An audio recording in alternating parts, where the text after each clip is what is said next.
आज प्रकाश शुरू करते हैं और प्रकाश में परावर्तन मैं बाद में बताऊंगा। अभी प्रकाश का अपवर्तन कवर कर लेता हूँ। प्रकाश का परावर्तन मैक्सिमम लोग ट्यूशन व्यूशन में पढ़ ही लिया होगा। अपवर्तन में कभी कभी डाउट होता है, इसीलिए आज अपवर्तन ही बता देता हूँ। तो प्रकाश का अपवर्तन, अब परावर्तन और अपवर्तन में क्या अंतर है पहले वो समझ लीजिए। परावर्तन में क्या होता था कि यहाँ ध्यान दीजिएगा, जैसे एक आपका सतह होता था, ठीक है, इसमें रे आता था और यहाँ से ऐसे परावर्तित हो जाता था। इसी को ना परावर्तन बोलते थे। मतलब एक रे यहाँ से आया, इसको आपतित किरण बोलते थे, और जो यहाँ से रिफ्लेक्ट होके चला गया उसको परावर्तित किरण कहते थे। तो ये था आपका परावर्तन। अब परावर्तन के लिए क्या जरूरी है? परावर्तन के लिए जरूरी है कि आपका एक माध्यम होता है, मतलब जहाँ से आपका प्रकाश आ रहा है, एक ये माध्यम हुआ। जैसे ये हवा हो सकता है या कुछ और भी हो सकता है, जनरली हवा ही होता है। तो यहाँ हवा है, हवा से इधर से प्रकाश आ रहा है, और यहाँ जो माध्यम है ये आपका होगा अपारदर्शी। हवा वाला माध्यम क्या था आपका? पारदर्शी था, और ये क्या था? अपारदर्शी। ठीक है, तो जब भी एक पारदर्शी और अपारदर्शी मीडियम के बीच में, मतलब पारदर्शी माध्यम और अपारदर्शी माध्यम मौजूद हो, और वहां पे जब लाइट फॉल करता है, मतलब लाइट आता है ऐसे, तो वो रिफ्लेक्ट हो जाता है, मतलब वो परावर्तित हो जाता है। तो ये था परावर्तन। अब क्या होगा जब मेरा दोनों मीडियम पारदर्शी हो जाए, मतलब मेरा ये भी हवा हो और दूसरा वाला हवा को छोड़ के कुछ और ले लीजिए, हवा और हवा हो जाएगा, फिर तो कोई मतलब ही नहीं है ना, दो अलग अलग मीडियम होना चाहिए। तो यहाँ वायु ले लेते हैं, यहाँ पे कुछ और ले लीजिए, आप कांच ले लीजिए। ठीक है, तो जब दोनों मीडियम पारदर्शी हो जाए, कांच तो पारदर्शी है ना, कांच के आर पार तो दिखता है ना आपको, तो वो पारदर्शी है। तो वायु और कांच, मतलब जब दोनों पारदर्शी हो जाए, तब जो प्रकाश की किरण एक माध्यम से दूसरे माध्यम में जाती है, तब उसमें कुछ डिफ्लेक्शन आता है। डिफ्लेक्शन आने का मतलब है कि जैसे प्रकाश की किरण ऐसे आ रही है, अब माध्यम चेंज हो गया तो ये सीधे नहीं जाएंगी, इसको जाना इधर से चाहिए था, लेकिन ऐसे नहीं जाके ये अपनी दिशा से थोड़ा मुड़ जाएगी, या तो इधर मुड़ जाएगी या तो इधर मुड़ जाएगी, दोनों में से कुछ भी हो सकता है, या तो ये हो सकता है या तो ये हो सकता है। तो जब ऐसा होता है तो हम इसको बोलते हैं प्रकाश का अपवर्तन। तो प्रकाश का अपवर्तन के लिए क्या जरूरी है कि दोनों माध्यम मेरा पारदर्शी हो। क्लियर है?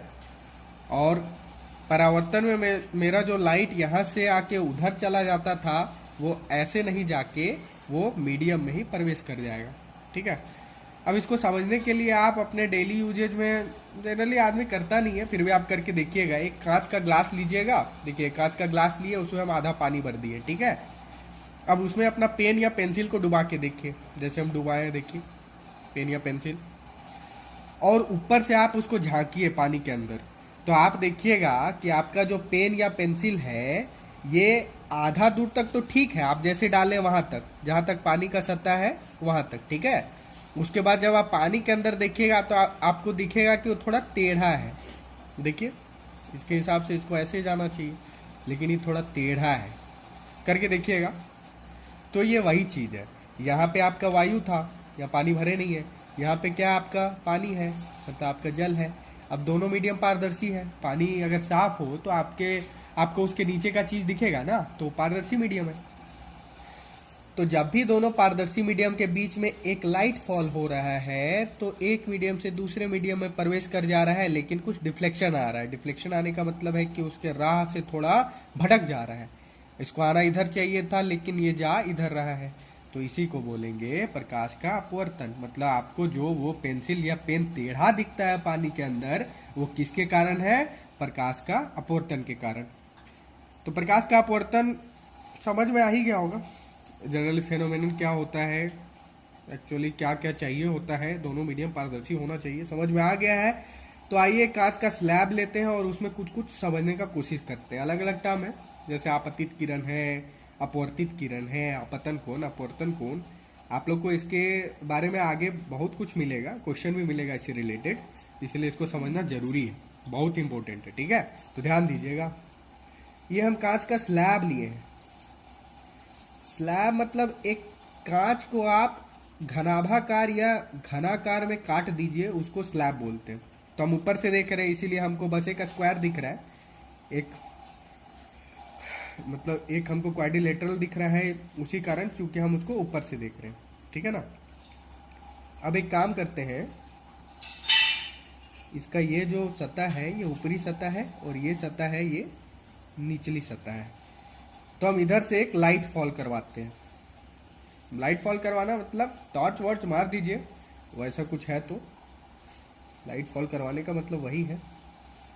तो इधर से हम एक लाइट फॉल करवा दिए। देखिए एक किरण है, इधर से इधर आ रहा है।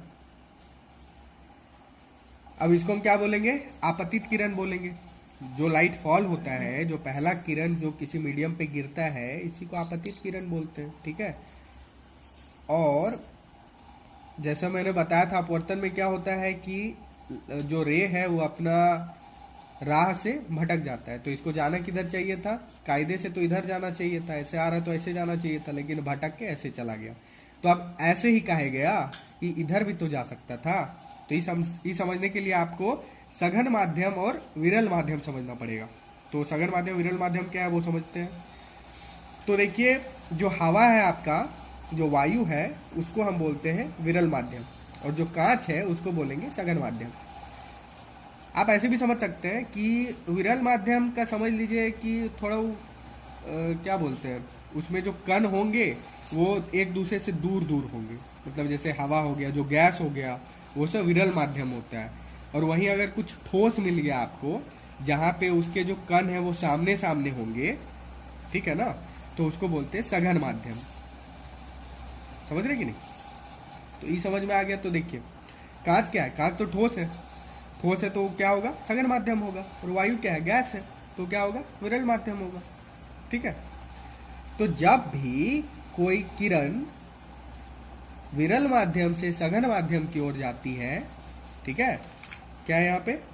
विरल माध्यम से सघन माध्यम की ओर जाती है, तो ये जो अभिलंब खींचे है ना इस पॉइंट पे, जहाँ से ये लाइट इधर जा रहा है, मतलब जहाँ से इसका डिफ्लेक्शन हो रहा है, जहाँ से रिफ्रैक्शन हो रहा है, वहाँ पे जो अभिलंब खींचे हैं वो अभिलंब की ओर मुड़ जाती है।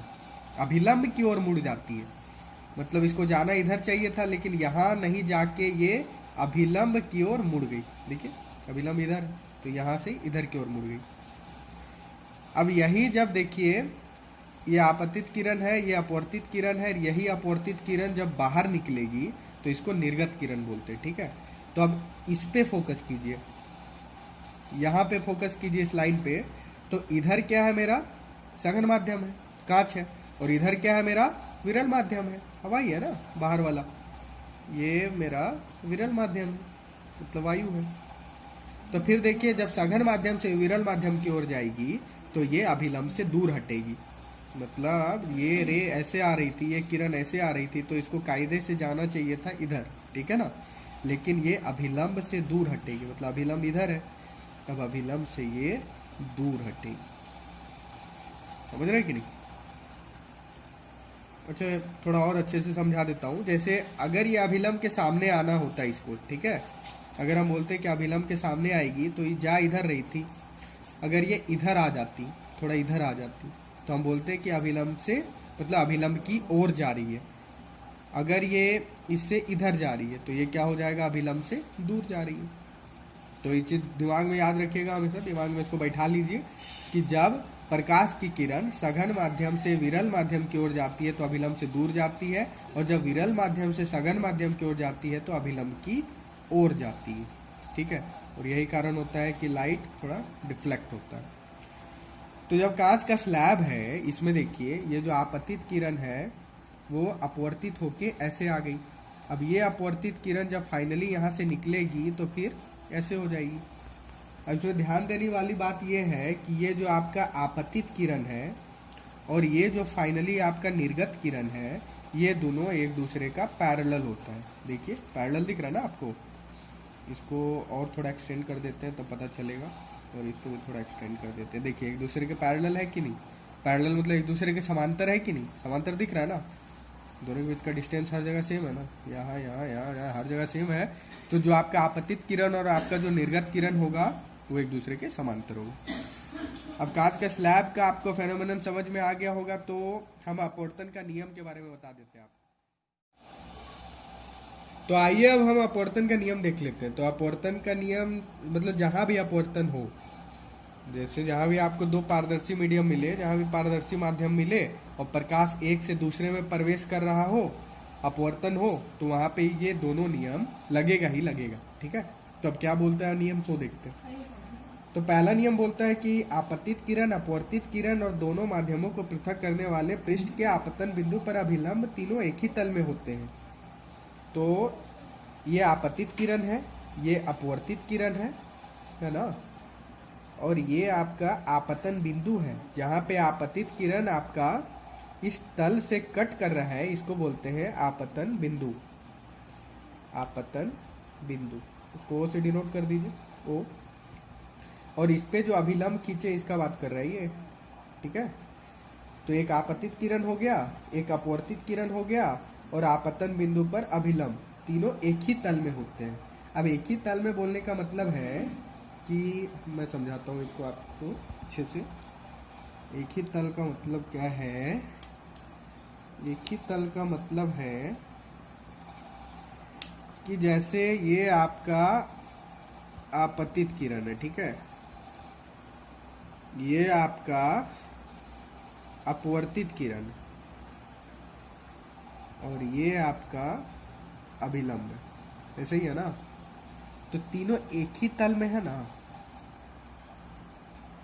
तीनों एक ही तल में है ना, मतलब तीनों एक ही सरफेस में है ना। जो सरफेस में इसको है, इसको रखें, उसी सरफेस में इसको रखें, उसी सरफेस में इसको रखें। अब अलग तल बोलने का मतलब ऐसे हो जाता कि अगर ये ऐसे हो जाता, या ये ऐसे हो जाता, या ये ऐसे हो जाता, मतलब कोई भी अगर कुछ एंगल पे हो जाता, ये ऐसे हो जाता, ऐसे, मतलब कुछ भी हो जाता, तो इसको हम बोलते हैं अलग तल। तो तीनों एक ही तल पे बोलने का मतलब है कि एक ही सरफेस पे तीनों लाई कर रहे हैं, ऐसे। ठीक है, तो ये हो गया। और अपवर्तन का दूसरा नियम बोलता है कि एक ही युग्म वाले माध्यमों के लिए sine i upon sine r is equals to स्थिरांक। ठीक है, अब आई और आर क्या है ये समझने के लिए ऊपर आते हैं।